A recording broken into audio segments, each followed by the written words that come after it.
Hello book lovers and welcome to Book Talk Radio Club. My name is Claire Perkins and today I'm talking to author Billy Nahn. Billy's book, Love in the Eye of the Storm, is a dramatic true story about being on a Caribbean island during one of the largest hurricanes in modern history. Survival, love, friendship and gracious luck all come into play during this harrowing ordeal. Hello Billy, welcome and thank you for coming on Book Talk Radio Club. Oh, thank you for having me. This is a wonderful privilege to talk about my book. I'm very grateful. Oh, it's my pleasure. Billy, you were on the island of San Martin celebrating your honeymoon when Hurricane Irma hit. What warning were you given, if any? Well, we were celebrating a belated honeymoon, about 6 years late, and when we arrived about 6 days before the hurricane, which arrived on September 6th, it was just kind of a tropical depression off the Cabo Verde Islands off of northwest Africa. Mm-hmm. So it was there, but it wasn't a concern. And the mood on the island was, it's hurricane season. We're in the Caribbean. Let's just keep an eye on it. Because nobody had any inclination as to the size, magnitude, and strength that this one grew into. I've watched the footage on YouTube of the 2004 tsunamis hitting the beaches, and it's truly terrifying. I'm sure being in the eye of Irma, a Category 5 hurricane, was equally terrifying. I mean, these are the kinds of things you don't expect to happen whilst on vacation. What were your first thoughts? Do you remember? Well, I don't think there's just one. I think it's a hurricane of thoughts and emotions. The footage you see is so devastating, but when you're immersed in it, and the sights, the smells, the air, it's a whole nother level of devastation. I know movie directors do an amazing job of recreating disaster scenes, disaster areas, but when you're walking amongst it, and it's so widespread, it's almost overwhelming at times. Very intense, I can imagine. I mean, you read how loud tornadoes are, that they roar. Is that the same with the hurricane? I have been in a tornado, and I'm going to guess that Irma, which locally was kind of a Category 6, because there were some winds clocked at over 230. Good grief. The best way to think about it is if you have a jet engine about 10 feet in front of you to the north, another one to the south, another one to the east, and another one to the west, all on full blast. That's kind of what it sounds like for hours. Wow. Deafening. Yeah, deafening. And you also have the sounds of what we thought were rifle shots. Very crisp snaps, and we later learned that those were palm trees snapping in half in the winds. Was it every man for himself, or did people help each other? And one always likes to think that human beings will help each other during disasters. Well, the answer is both. In our story, my wife Shani had befriended Alana Martine Pages, who had just recently bought this beautiful kind of bed and breakfast villa. And on the morning of the 4th, and it's in the book, all the details about this, we reached out to them to see if we could shelter with them. Because we were on the top floor of a 3-story condo, and the owner wanted to put us down on the first floor. And, we had been witness to Katrina and Harvey and storm surge, and I just did not want to be on the lower ground level so close to the ocean. I was so worried about storm surge. Sure. So the kindness of strangers, Shani had just met them on a previous trip, and I had never met them.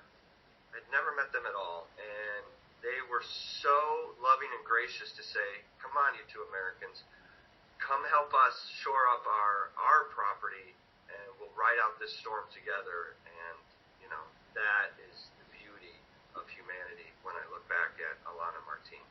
Alana is like a better-looking brother to Christopher Lloyd from Back to the Future. One of your reviewers said, and I quote, Billy Nahn lays his and his wife Shana's souls bare as he shares their small victories. What were these small victories that they was referred to? Well, the morning after the hurricane, The hurricane came in around 1 a.m. and for 9 hours just blasted the island. 9 hours? Whoa. Yeah, it was. We didn't really come out till about 10 the next morning. And the devastation was so complete. They have 5 buildings, and we were housed in a kind of a concrete bunker underneath this large pavilion. Mm. And when you see such devastation, it's overwhelming, and you don't know where to start. I mean, we need to shore up how we're going to live.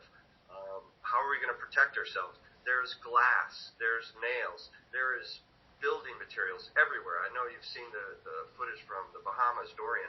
That was very much similar to what we had experienced. So the idea that I came up with was, let's break down all these huge tasks and let's find the good in the small moments and the small victories that we were accomplishing over the few days. One of them was they have this large sliding gate that protects the driveway. Mm. And during the storm, they position that against a wall so it doesn't become susceptible to the high winds. Mm.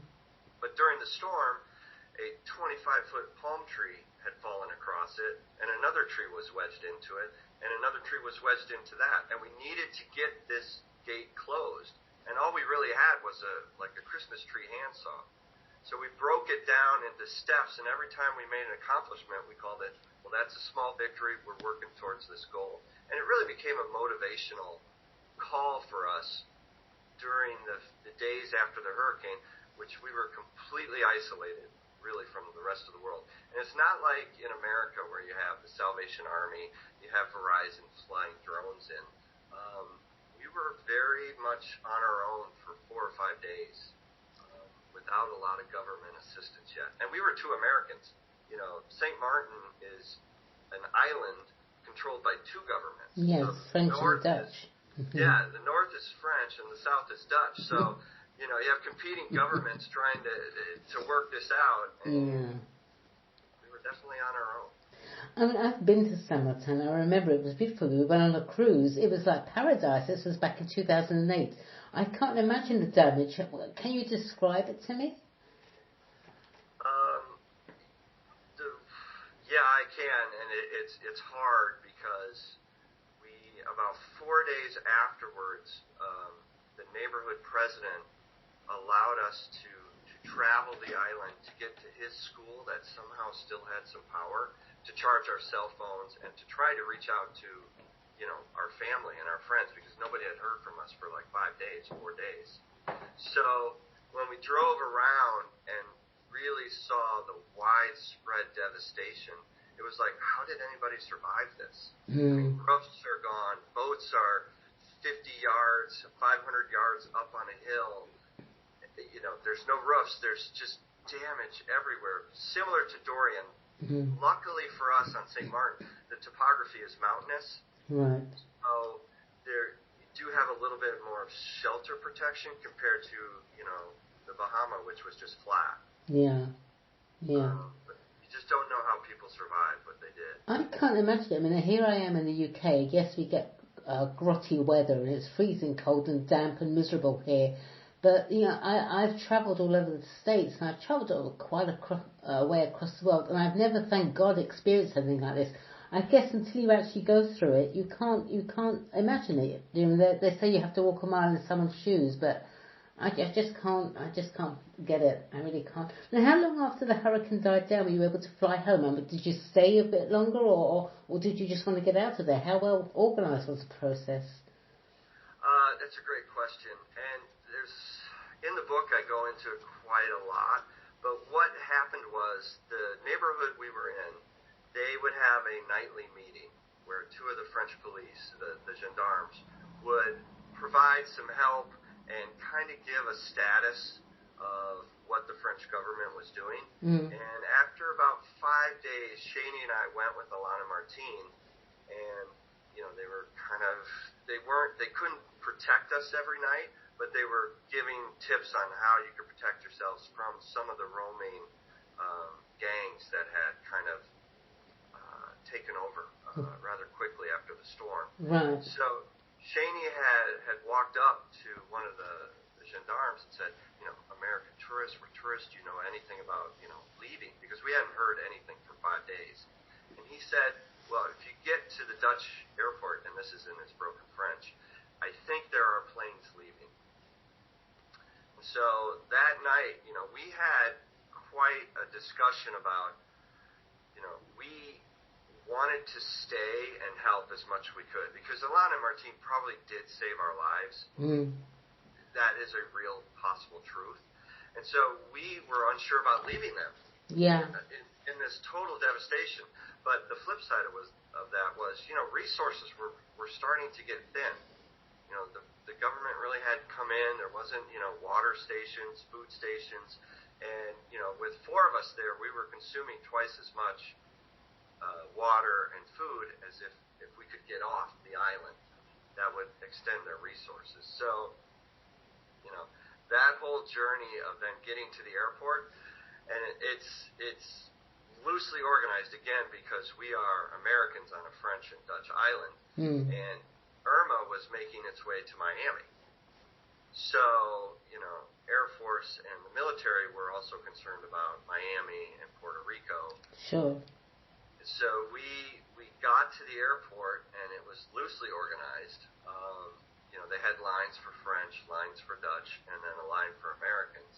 And nobody knew anything, if there was going to be a plane, a C-130 or not. So we really just had to wait it out for 8 hours, 8 or 9 hours, in the Caribbean sun, standing on a sidewalk. And late in the afternoon, Shaney, who's very good at networking and walking around, met up with a Copa Airlines attendant, and Copa Airlines just decided they were going to fly Americans to Panama City if you wanted to go. But once you got to Panama City, you had to figure out how you were going to be housed and how you were going to get back to the States. Wow. So we took that opportunity, and literally ran to that airplane to try and get off the island. Why did you decide to write a book about your experience? Did you find it cathartic?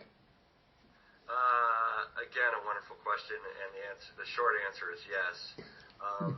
We came back, and our neighbors at our home wanted to hear about our experience, and they had a pizza oven, so they created some pizzas, and we sat down, and it was a warm fall night, and we started retelling the story, and for like 2.5 hours, you could hear a pin drop. I bet. Just like walking through it, and they're like, okay, you have to write this down. And once I got started, the details and the memories of the conversations with Alon and the emotions we all went were very crystal clear, and I think they come across really well in the book. You get a definite sense of, what is happening before, during, and after the storm. There's some wonderful details. You also went to Saint-Martin to celebrate your wife Shaney being free of cancer for 6 years. And after all the trauma you both went through after her having a double mastectomy and then getting caught up in Hurricane Irma, did you both have a moment of why us? We never did. That's not the way our outlook is. I have a deep well of optimism, and Shaney is just so positive and strong that we just thought these challenges were presented to us, and how do we overcome them? Again, kind of the small victories. And we were so blessed to have met Alana Martine, who took us in. That we were never felt like we were victims. It was just let's tackle this. We do this together. It was Shaney and I are just very close that way, and our combination, and you can sense that in the preface, that night that Shaney's in the bathroom, that I flash back to during the storm. Definitely. We are there for each other, so there was never that moment of why us. It's said that a life-threatening event can either make or break a marriage. You both survived the trauma of Shaney's breast cancer. You survived first-hand experience of a Category 5 hurricane. As a couple, how have these events affected you both? Would you say you're different people now, all the same as you were? No, it changed us. It changed us quite a bit, and a lot of it is positive. I mean, the shared experience of Shaney and I going through this, along with the shared experience with Alana and Martine, we're definitely stronger as a couple. Am I more cautious about things now after seeing, when society unravels, it unravels fast, and you have to be self-reliant, and you have to be smart, and I take a little bit more proactive look at things in situations that I'm getting into. Go ahead. Obviously the last thing anyone wants to think about when packing for a vacation is a life-threatening event, but now having lived through it, and thank God you've lived through it, is there one item you wish you'd taken with you? Probably several again. I mean, if I had a private helicopter to get us off the island, that would have been nice. Sorry, I should have been more specific that you should have packed. A couple of things. Obviously, in today's world, communication is the key. And, we were completely without communication with the outside world for five days, which is very difficult in today's world. Well, of course it is, because you're sitting there worrying about your family, worrying about you. And exactly. It's very, if you can't say hello, we're okay, it just adds more stress. It's more stress. So I think there would be probably two things. One would be if you could afford a satellite phone, or some kind of internet device that could go up to a satellite that, was also solar powered, because you have to think about energy. Sure. And then one thing that I think, because we all have our phones and we don't take little cameras anymore, I think a little camera, just so you can take pictures, you could record things without worrying about your cell phone battery dying. Good point. Something simple like that. You've been receiving some wonderful reviews, including Well-Told Tale of Survival, Love in the Eye of the Storm is a powerful, gripping account of endurance whilst facing Mother Nature at her worst.